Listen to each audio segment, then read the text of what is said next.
for 3 minutes and an opening statement. Thank you, Mr. Chair.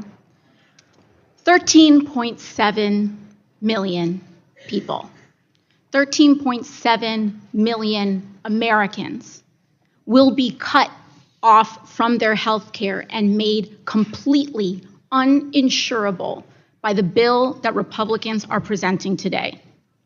You know, there's a lot that I've been hearing, and I've been listening to my Republican counterparts here today and what they've been saying about this bill.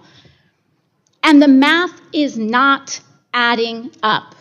They're trying to convince people that they are cutting millions of undocumented people from payroll, from Medicare, acting as though this is what's going to save it. Even if you believe everything that Republicans have said today, they are identifying 1 million, their claim, which I dispute, but if you believe them, their claim is that 1 million undocumented people are on Medicaid. So why are they trying to cut 13.7 million Americans off their health care? By the Republicans' own Energy and Commerce tweet this morning, their claim is 7.6 million people are somehow ineligible for health care. So why are they cutting 13.7 million Americans off their health care? They've asked us to read this bill, and we have. This bill bans the people that they kick off of Medicaid from even buying their own insurance from the Affordable Care Act exchange. So once you are kicked off Medicaid, you then can't even buy your own health insurance. It increases costs for people who they deem eligible and who are low income and forces them to pay even more. And if you have a private insurer, don't worry, you're getting screwed over too, because your healthcare premiums are going to skyrocket from the disaster that is happening from this bill. We've done assessments, because if you live in a rural community, you're going to be hurt too.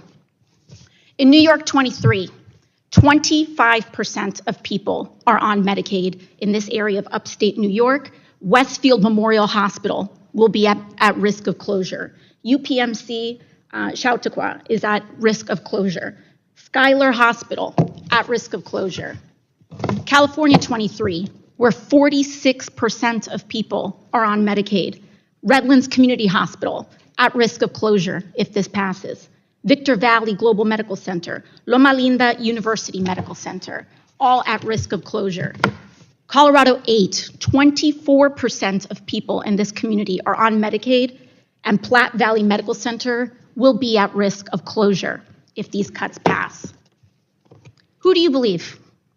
The people who are trying to cut this, not, by the way, to cut from quote-unquote undeserving people to give to deserving people, but they are cutting these Medicaid care and these Medicaid dollars to pay for tax cuts for Elon Musk and billionaires. So this money isn't even going towards funding better care for people who are eligible. This money is going, and we are cutting money and health care from people and families who are suffering to pay for tax cuts for the rich. It is a crime happening in front of the American public right now, and I yield back. For an open statement.